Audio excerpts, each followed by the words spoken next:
All right, folks, we have come out for opening day of grouper season.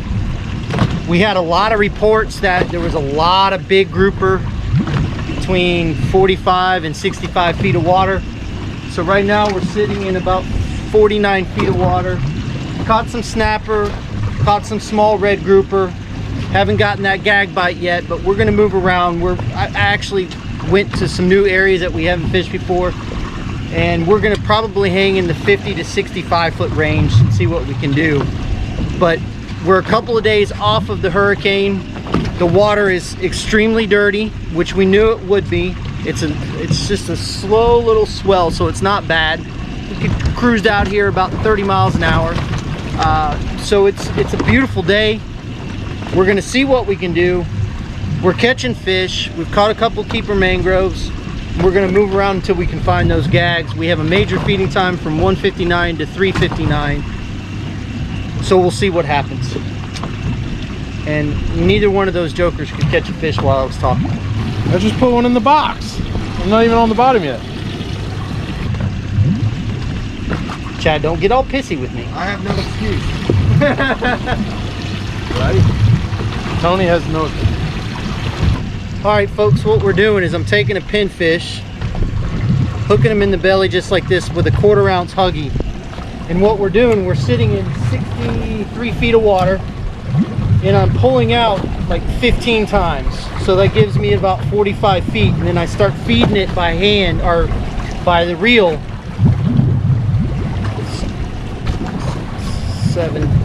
So what it does, 9, 10, 11, is it naturally floats down 13, 14, 15. And then once I know I'm in the strike zone at about just a little bit after that 15, and we've been hooking some nice snapper, hooked a real nice grouper. You want to try different things, like Tony's up front there and he's using a heavier weight and he's not getting bit. Chad and I are getting bit. It dropped out. Oh, are you using lighter? Yeah. Okay. So now I know I'm pretty much close to the strike zone because I can feel my pinfish freaking out. And they're gonna make a fool out of me and not hit.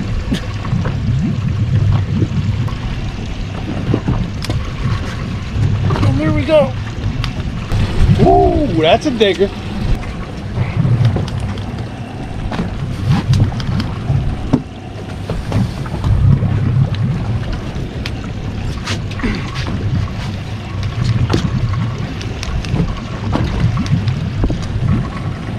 Give and take, give and take.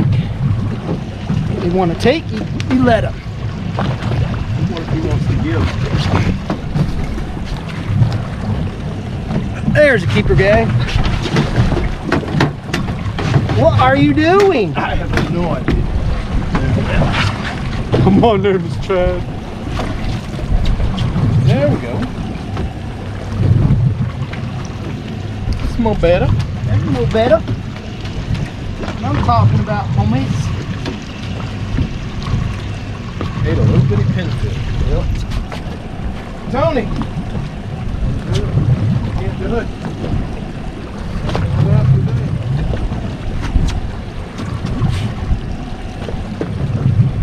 Lice on? Yeah.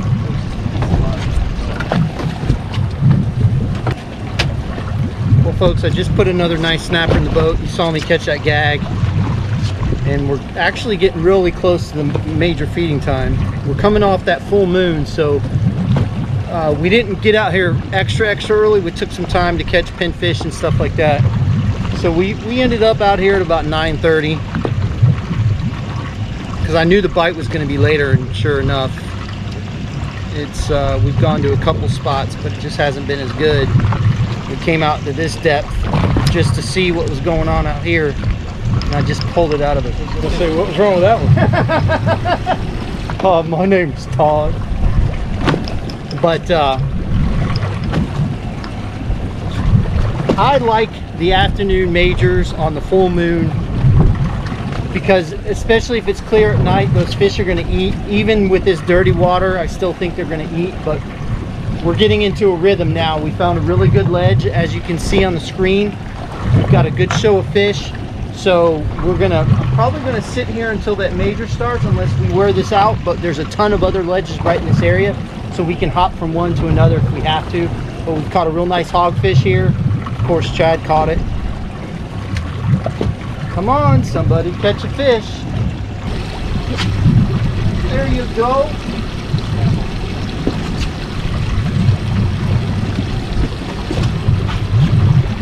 The reason why we're using our big boy poles is simply because, just in case we hook into a gag like I did before, we can get them up.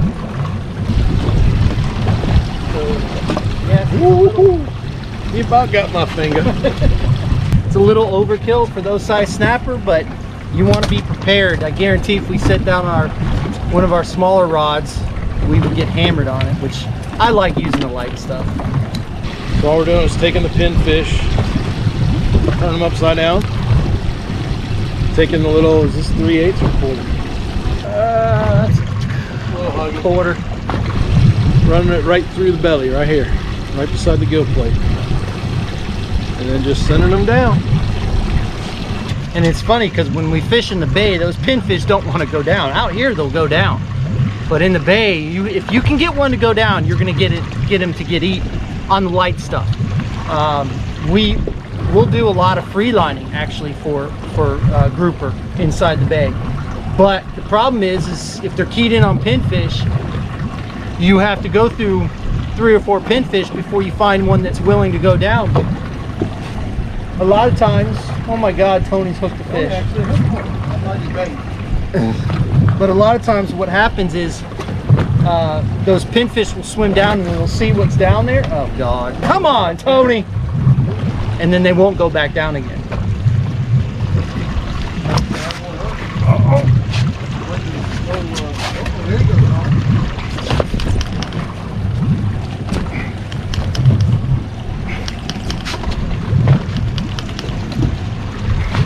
He started off good, but it might be a good snapper. It's certainly acting like one. Yep. Nope, another gag. Right, same thing. Yeah, a little Maybe smaller. A little smaller. There's what we're after, partially. We're after them. As you know, they just opened up today, so that's why we're out targeting them.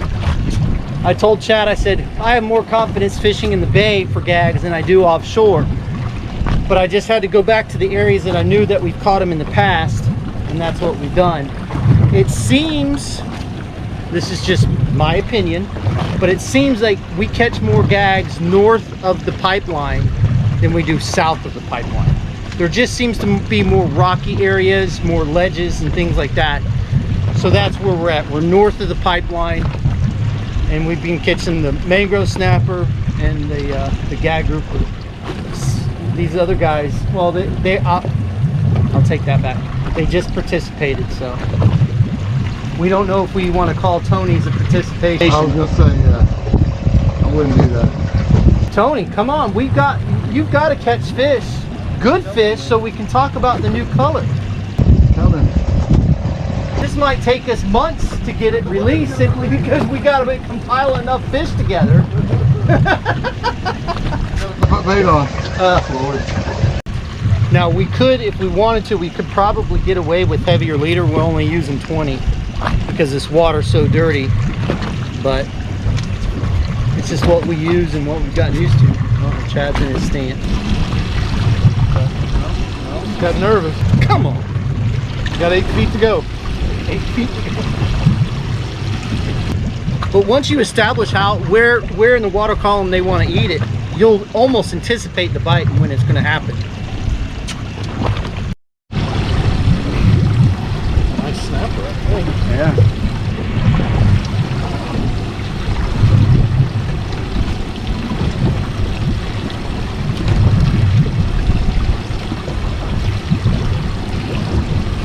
Big old snapper. Yep.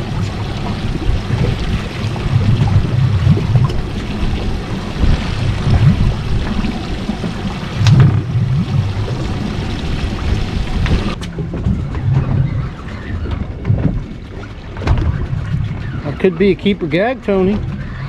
Yeah. Yeah, it is. Looks close. No, close my butt. That's definitely a keeper. Turn around. Of course, I got you a freaking.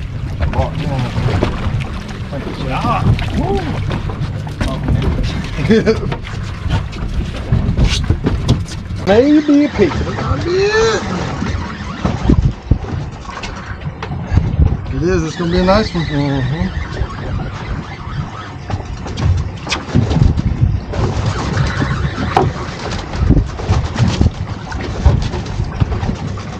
There it is. Oh, Jesus. Anybody can. Oh.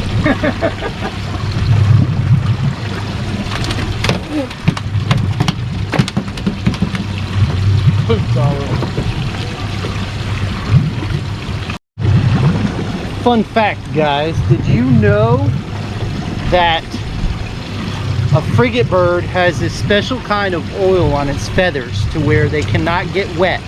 If they get wet via salt water, of course they're going to get wet if it rains, but if they get wet via salt water, it will actually kill them. So when you see them swoop down and grab bait off the top of the surface, they never touch the water. They just use their bill and dip their head and grab it and come back up.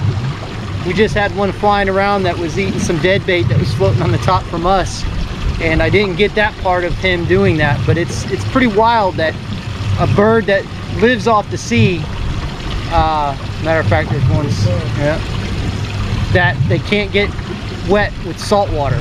So it's pretty wild. Pretty birds though, big.